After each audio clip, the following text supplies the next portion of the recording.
કોઈ એક મોટા શહેરનો નકશો કાગળ પર જોતાને એવું લાગે કે અહીં બધું જ એકદમ પરફેક્ટ છે. હા, એકદમ સીધી લીટીમાં બધું ડ્રો કરેલું હોય. બરાબર. સીધા દોરેલા વિશાળ રસ્તાઓ, ચોક્કસ હદમાં નક્કી કરેલા રહેણાંક વિસ્તારો અને ભવિષ્યના સ્માર્ટ ડેવલપમેન્ટની મોટી મોટી રૂપરેખાઓ. પણ ગ્રાઉન્ડ રિયાલિટી કંઈક અલગ જ હોય છે, સાચું ને? બિલકુલ સાચું. જ્યારે એ કાગળ બાજુ પર મૂકીને આપણે જમીની વાસ્તવિકતા પર નજર કરીએ ત્યારે ચિત્ર કંઈક અલગ જ દેખાય છે. ક્યાંક અધૂરા કામને કારણે ગટરના પાણી રસ્તા પર ફરી વળ્યા છે, તો ક્યાંક સામાજિક ન્યાય માટે હજારો લોકો રસ્તા પર ઉતરી આવ્યા છે. આ બહુ મોટો વિરોધાભાસ છે. એટલે જ આજના આ ઊંડાણપૂર્વક વિશ્લેષણમાં મહેસાણા અને તેની આસપાસના વિસ્તારોના વહીવટી નિર્ણયો, માળખાગત સુવિધાઓ અને જમીની હકીકતો દર્શાવતા સમાચારોનું એક સચોટ ન્યૂઝવાઇઝ પ્રેઝન્ટેશન આજે આપણે રજૂ કરવા જઈ રહ્યા છીએ. તો ચાલો આપણા ન્યૂઝવાઇઝ પ્રેઝન્ટેશનની શરૂઆત કરીએ આપણી પહેલી સ્લાઇડથી. આ સ્લાઇડ 1નો વિષય છે લોકશાહીનો પાયો અને મતદાર યાદીમાં પારદર્શિતા. અચ્છા, મતદાર યાદીમાં શું નવા અપડેટ્સ છે? જુઓ, મહેસાણા મહાનગરપાલિકાની મતદાર યાદીમાં તાજેતરમાં 32 જેટલા વાંધાઓ નોંધાયા હતા. આ વાંધાઓમાંથી 23 વાંધા વોર્ડ ફેરફાર સંબંધિત હતા. વોર્ડ ફેરફાર એટલે આખી સોસાયટી બીજા વોર્ડમાં જતી રહી હોય એવું? હા, એ જ મોટો લોચો હતો. સૌથી મોટી વાત એ છે કે 17 વાંધા મંજૂર થતા શહેરની 31 સોસાયટીઓના 2068 જેટલા મતદારોને હવે તેમના મૂળ વોર્ડમાં પરત મૂકવામાં આવ્યા છે. અરે બાપરે, 2000થી વધુ મતદારો! આ તો કંઈ નાનો આંકડો નથી. બિલકુલ નહીં. વોર્ડ નંબર 7માંથી 8માં અને 5માંથી 6માં મોટા ફેરફારો થયા છે, જેમાં વીરમાયા, હરિઓમ, મહાશક્તિ અને સાયરામ બંગલોઝ જેવી સોસાયટીનો સમાવેશ થાય છે. કેટલાક નામો તો તમે માનશો નહીં, મહેસાણા અને બહુચરાજી વિધાનસભા વચ્ચે અરસપરસ બદલાઈ ગયા હતા. આ બાબત વહીવટી પ્રક્રિયાની એક બહુ જ મોટી ખામી તરફ ઇશારો કરે છે. મારી દ્રષ્ટિએ જ્યારે વિધાનસભા વિસ્તારો બદલાય કે નવા સીમાંકન એટલે કે સરહદો નક્કી થાય ને ત્યારે ઘણીવાર જૂના નકશાઓ અને માનવીય ભૂલોને કારણે આખીને આખી સોસાયટીઓ બીજી વિધાનસભામાં જતી રહે છે. એટલે આખી સોસાયટીનું સરનામું જ બદલાઈ જાય કાગળ પર? હા, ચૂંટણી પંચના ડેટાબેઝમાં જ્યારે સરનામાનું ડિજિટાઇઝેશન થતું હોય ત્યારે પિનકોડ અથવા એરિયા કોડની નાની ભૂલ મતદારને પોતાના સ્થાનિક ઉમેદવારને મત આપવાથી વંચિત રાખી શકે છે. આનો સીધો અર્થ એ થયો કે 2000થી વધુ લોકો જેઓ કાગળ પર પોતાના ખોટા નોંધાયેલા સરનામાને કારણે લોકશાહીની પ્રક્રિયામાં ગૂંચવાયા હતા, તેઓ હવે પોતાના સાચા મતદાન મથક પર પાછા ફરી શકશે. હા, આ એક બહુ મોટો સુધારો કહેવાય. આપણે મગજમાં એક દૃશ્યની કલ્પના કરીએ તો કાગળ પર ખોટા સરનામે નોંધાયેલા 2000 લોકો જાણે ચાલીને પોતાના સાચા મતદાન મથક પર પાછા ફરી રહ્યા છે. આ પ્રક્રિયા જાણે પત્તાની કેટમાં ભૂલથી ભળી ગયેલા અલગ અલગ પત્તાઓને ફરીથી તેમના સાચા રંગ અને નંબર પ્રમાણે ગોઠવવા જેવી છે. એકદમ સાચું ઉદાહરણ આપ્યું તમે. પણ મને એક પ્રશ્ન એ થાય કે આટલા મોટા પાયે ભૂલ થાય જ કેવી રીતે? શું આપણી પાસે મેપિંગ માટે આધુનિક ટેકનોલોજી નથી? ના, ટેકનોલોજી તો છે, પણ તેનો વહીવટી સ્તરે યોગ્ય ઉપયોગ થતો નથી. આ સુધારો અત્યારે શક્ય બન્યો તેનું મુખ્ય કારણ નાગરિકોની પોતાની જાગૃતતા છે. 9 જેટલા વાંધાઓ પર નિર્ણય લેવાયો કારણ કે સ્થાનિક લોકોએ આગળ આવીને પુરાવા સાથે રજૂઆત કરી. એટલે લોકો જાગૃત હતા એટલે કામ થયું. બિલકુલ. સરકારે અને ચૂંટણી પંચે અહીંથી એ શીખ લેવી જોઈએ કે ભવિષ્યમાં સીમાંકન વખતે માત્ર કાગળ પર નકશાઓ દોરવાને બદલે GIS એટલે કે જિયોગ્રાફિક ઇન્ફોર્મેશન સિસ્ટમ અને સેટેલાઇટ મેપિંગનો ઉપયોગ કરવો જોઈએ, જેથી નાગરિકોને પોતાના મૂળ અધિકાર માટે કચેરીઓના ધક્કા ન ખાવા પડે. એ વાત સાવ સાચી. હવે ચાલો આપણા પ્રેઝન્ટેશનમાં આગળની સ્લાઇડ પર જઈએ. સ્લાઇડ 2માં વાત છે ભવિષ્યના નકશા અને પર્યાવરણના જતનની. આ ડેવલપમેન્ટ પ્લાન વિશે છે ને? હા, મહેસાણાના DP એટલે કે ડેવલપમેન્ટ પ્લાનમાં બહુ જ મોટા ફેરફારોનું આયોજન છે. 285 કિલોમીટર લાંબા અને 12થી 80 મીટર સુધીની પહોળાઈ ધરાવતા નવા રસ્તાઓ બનવાના છે. ઓહો, 80 મીટર પહોળા રસ્તા? હા, અને તેમાં 33 કિલોમીટર લાંબો અને 80 મીટર પહોળો બાયપાસ રિંગ રોડ પણ સામેલ છે. અહીં એક નવો નિયમ એ આવ્યો છે કે બાંધકામ માટેની પરવાનગી રોડના સેન્ટરથી 40 મીટર અંતર રાખીને અપાશે. એ બહુ સારો નિયમ છે. ભવિષ્યમાં ટ્રાફિકની સમસ્યા નહીં થાય. અને સૌથી સારી વાત એ છે કે રસ્તાની નીચે અંડરગ્રાઉન્ડ યુટિલિટી લાઇનો નંખાશે. આયોજનની દ્રષ્ટિએ આ બહુ મોટો અને સકારાત્મક પ્રોજેક્ટ છે. અંડરગ્રાઉન્ડ યુટિલિટી લાઇનોનો કોન્સેપ્ટ ખરેખર સમજવા જેવો છે. હા, એ કેવી રીતે કામ કરશે? સામાન્ય રીતે આપણા શહેરોમાં એવું થાય છે કે નવો ડામરનો રસ્તો બને અને 2 મહિના પછી પાણીની લાઇન કે ઇન્ટરનેટના કેબલ નાખવા માટે તેને પાછો ખોદી નાખવામાં આવે છે. હા, આ તો રોજની માથાકૂટ છે. બરાબર ને? તો આ યુટિલિટી ડક્ટ એટલે રસ્તાની નીચે એક એવી અલાયદી ટનલ કે પાઇપલાઇન સિસ્ટમ જેમાં ભવિષ્યની બધી જ લાઇનો પસાર કરી શકાય. આનાથી રસ્તાઓ વારંવાર તૂટતા બચશે. આ તો બહુ જ સ્માર્ટ પ્લાનિંગ કહેવાય. અને આની જ સમાંતર કચરાના નિકાલ એટલે કે વેસ્ટ ટુ વેલ્થ અભિયાનની પણ એક અપડેટ છે. અચ્છા, તેમાં શું છે? છેલ્લા 60 દિવસમાં 10,500 ટન કચરાનો વૈજ્ઞાનિક ઢબે નિકાલ કરવામાં આવે છે. શહેરમાં રોજનો અંદાજે 175 ટન કચરો પ્રોસેસ થાય છે. ભીના કચરામાંથી વિન્ડ્રો કમ્પોસ્ટિંગ પદ્ધતિથી ખાતર બને છે અને સૂકા કચરાનું રિસાયકલ થાય છે. આ વિન્ડ્રો કમ્પોસ્ટિંગની જે વાત છે ને, તે કોઈ જાદુ નથી, પણ એક વૈજ્ઞાનિક પ્રક્રિયા છે. એ જરા સમજાવશો કે એમાં એક્ઝેક્ટલી શું થાય? હા, ચોક્કસ. આમાં ભીના કચરાને લાંબી અને ઊંચી હરોળમાં એટલે કે વિન્ડ્રોમાં ગોઠવવામાં આવે છે. સમયાંતરે આ કચરાને મશીનથી ઉપર નીચે કરવામાં આવે છે, જેથી તેમાં ઓક્સિજન ભળે અને સૂક્ષ્મ જીવાણુઓ કચરાને ઝડપથી ખાતરમાં ફેરવી શકે. ઓહ, મતલબ નેચરલ પ્રોસેસને ફાસ્ટ કરવામાં આવે છે. આપણે એક દૃશ્ય વિચારીએ. એક તરફ 80 મીટર પહોળા વિશાળ અને સ્વચ્છ રસ્તાઓનું નિર્માણ થઈ રહ્યું છે અને બીજી તરફ કચરાના વિશાળ ડુંગરો અત્યાધુનિક મશીનોમાં પ્રવેશીને ખાતરમાં ફેરવાઈ રહ્યા છે. સાંભળવામાં બહુ જ આશાવાદી ચિત્ર લાગે છે. પણ મને અહીં એક શંકા ઊભી થાય છે. આપણે 80 મીટર પહોળા રસ્તાઓ બનાવીને વાહનો માટે મોટી જગ્યા તો બનાવી રહ્યા છીએ, પણ શું આપણે ખરેખર ઝીરો વેસ્ટ અને સ્વચ્છ પર્યાવરણ તરફ પૂરતી ઝડપે આગળ વધી રહ્યા છીએ? અત્યારે જે કચરાના ડુંગરો છે તે ભવિષ્યમાં પાછા ઊભા નહીં થાય તેની શું ખાતરી? એ જ તો સૌથી મોટો પડકાર છે. પ્રોસેસિંગ પ્લાન્ટ એ અંતિમ ઉપાય છે, પણ ખરી શરૂઆત ઘરમાંથી થાય છે. જ્યાં સુધી કચરાનું વર્ગીકરણ એટલે કે ભીનો અને સૂકો કચરો અલગ કરવાની પ્રક્રિયા 100% નહીં થાય ત્યાં સુધી કોઈ પણ મશીન પૂરી કાર્યક્ષમતાથી કામ નહીં કરી શકે. એટલે નાગરિકોની જવાબદારી સૌથી પહેલી આવે. બિલકુલ. અને વહીવટીતંત્રે પણ માત્ર કાગળ પર આંકડા બતાવવાને બદલે 40 મીટરના માર્જિનના નિયમનો અને કચરાના વર્ગીકરણનો કડક અમલ જમીન પર કરાવવો જ રહ્યો. જો ભવિષ્યમાં આ 80 મીટરના રસ્તા ઉપર દબાણ થઈ ગયું તો આખો ડેવલપમેન્ટ પ્લાન નિષ્ફળ જશે. સાવ સાચી વાત. હવે આ જમીની વાસ્તવિકતાની જ વાત નીકળી છે તો ચાલો તરત જ સ્લાઇડ 3 પર નજર કરીએ, કારણ કે અહીં વિકાસની અસલી જમીની હકીકત અને ગટરની ગંભીર સમસ્યા સામે આવી છે. આ પેલી 80 મીટરના રસ્તાવાળી વાતોની સામે ગ્રાઉન્ડ લેવલનું ચિત્ર છે. હા, એકદમ વિરોધાભાસ. એક તરફ ડીપીની મોટી વાતો છે તો બીજી તરફ મહેસાણાના પરા વિસ્તારમાં કામરાજ મહાડ પાસે છેલ્લા 3 દિવસથી ગટરની કુંડી ઉભરાઈ રહી છે. સ્થાનિક આગેવાન શૈલેષભાઈ ચોકસી દ્વારા આની રજૂઆત કરવામાં આવી છે. 3 દિવસથી ગટર ઉભરાઈ છે. આ તો સ્વાસ્થ્ય માટે બહુ જ ખતરનાક કહેવાય. આટલું જ નહીં, વિસનગરમાં પણ સામવેદ અને શિરડીનગર વિસ્તારમાં, જેને કાંસા એને કહેવાય છે, ત્યાં પણ ગટર ઉભરાતા 250 જેટલા પરિવારો ભારે હાલાકી ભોગવી રહ્યા છે. 250 પરિવારો. પણ આનું કારણ શું છે? અચાનક ગટર કેમ ઉભરાવા લાગી? આનું વહીવટી કારણ બહુ જ આશ્ચર્યજનક અને દુઃખદ છે. નવી નાખેલી લાઈન અને જૂની લાઈન વચ્ચે જોઈન્ટ જ મારવામાં નથી આવ્યો. શું વાત કરો છો? જોઈન્ટ માર્યા વગર જ લાઈન ચાલુ કરી દીધી? હા. હવે આ સાંભળીને એમ થાય કે શું કોન્ટ્રાક્ટરને જોઈન્ટ મારતા આવડતું નહોતું કે પછી કોઈને પડી જ નથી? પેલા 80 મીટરના સુંદર રસ્તાઓની કલ્પનામાંથી બહાર આવીને રહેણાંક સોસાયટીઓમાં રસ્તા પર ફરી વળેલા દુર્ગંધ મારતા ગંદા પાણી અને તેમાં મુશ્કેલીથી ચાલતા રહીશોનું દ્રશ્ય આપણે વિચારીએ. આ તો કોઈ નરક સમાન છે. આ બાબત સરકારી વિભાગો વચ્ચે કામ કરવાની જે પદ્ધતિ છે ને તેની સૌથી મોટી ખામી ખુલ્લી પાડે છે. સામાન્ય રીતે રાજ્ય સ્તરની એજન્સીઓ જેમ કે GUDC એટલે કે ગુજરાત અર્બન ડેવલપમેન્ટ કંપની નવી પાઇપલાઇન નાખવાનો મોટો કોન્ટ્રાક્ટ લે છે.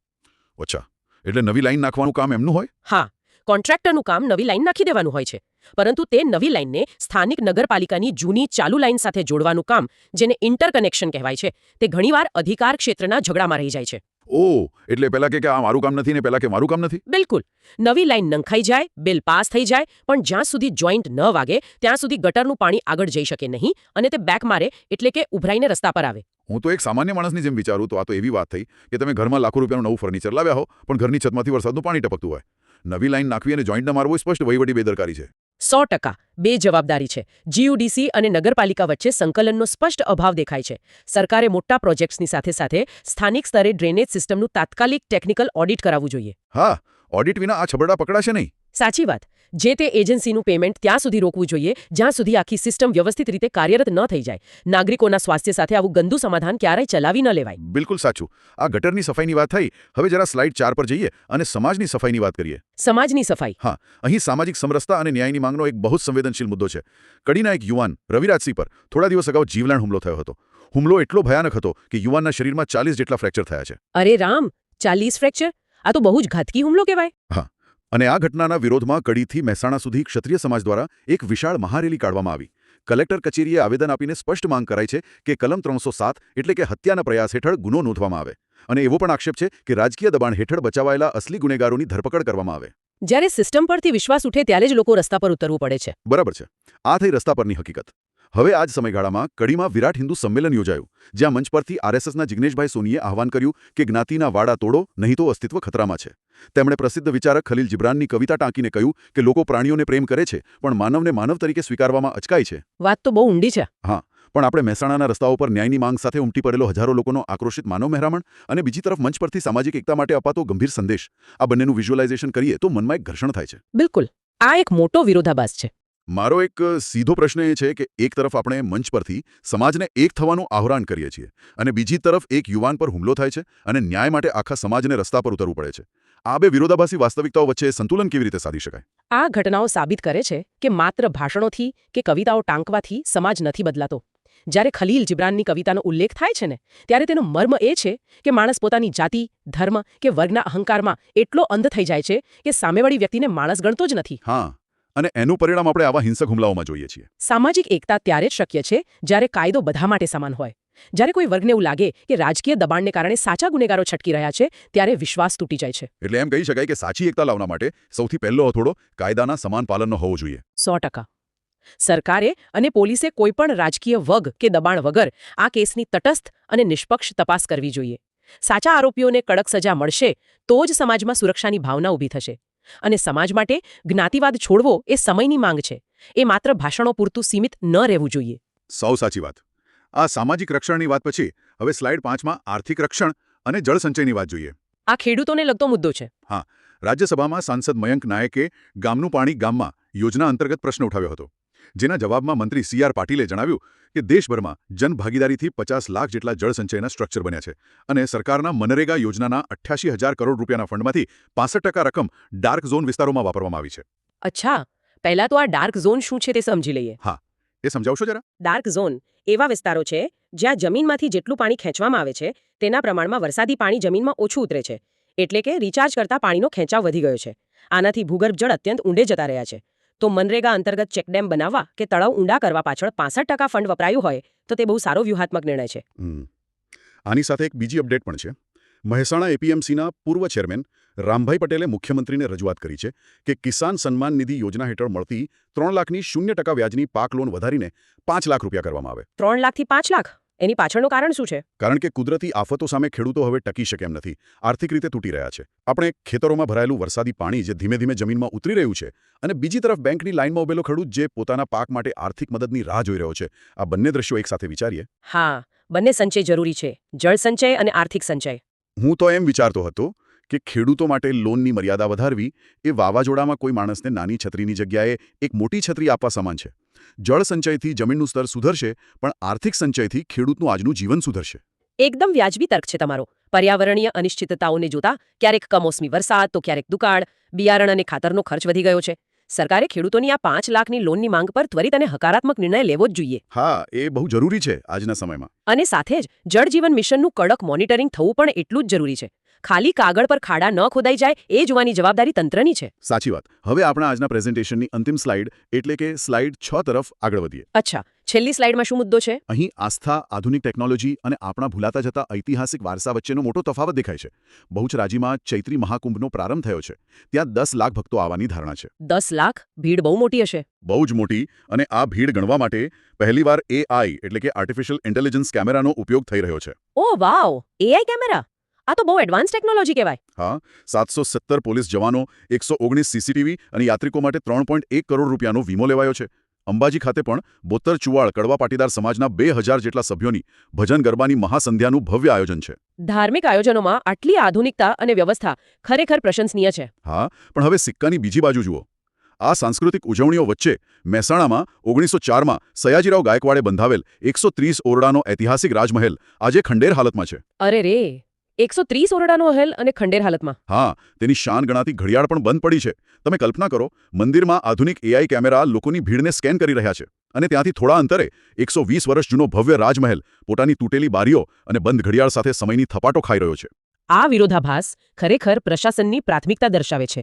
AI ટેકનોલોજી સુરક્ષા માટે જરૂરી છે, પણ વારસો તો શહેરનો આત્મા છે. મારો પણ એ જ પ્રશ્ન છે કે આપણે ધાર્મિક મેળાઓ માટે AI જેવી અત્યાધુનિક ટેકનોલોજી અપનાવી લીધી છે, તે બહુ સારી વાત છે, પણ આપણા શહેરની ઓળખ સમાન ઐતિહાસિક ઘડિયાળ અને મહેલને રિપેર કરવાની ઈચ્છા શક્તિ કેમ નથી દાખવતા? વારસો એ કોઈપણ શહેરનો આત્મા છે. મહેસાણા કોર્પોરેશને ફક્ત પોતાના લોગોમાં રાજમહેલનો ફોટો રાખીને સંતોષ માનવાને બદલે તાત્કાલિક ધોરણે આ ઇમારતનું સમારકામ કરાવવું જોઈએ. તેને મ્યુઝિયમમાં ફેરવવાની નાગરિકોની વર્ષો જૂની માંગ છે, તે પૂરી થવી જ જોઈએ. બિલકુલ.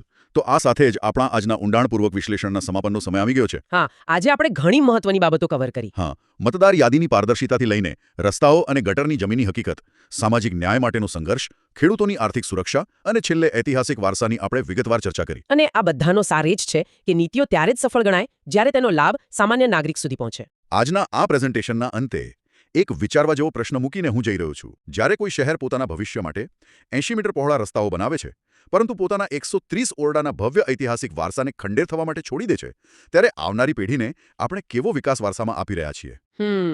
બહુ જ ગંભીર પ્રશ્ન છે આ. શું આપણે માત્ર કોન્ક્રીટના જંગલો વારસામાં આપીશું કે પછી જીવંત ઇતિહાસ? આ વિશે ચોક્કસથી વિચારજો.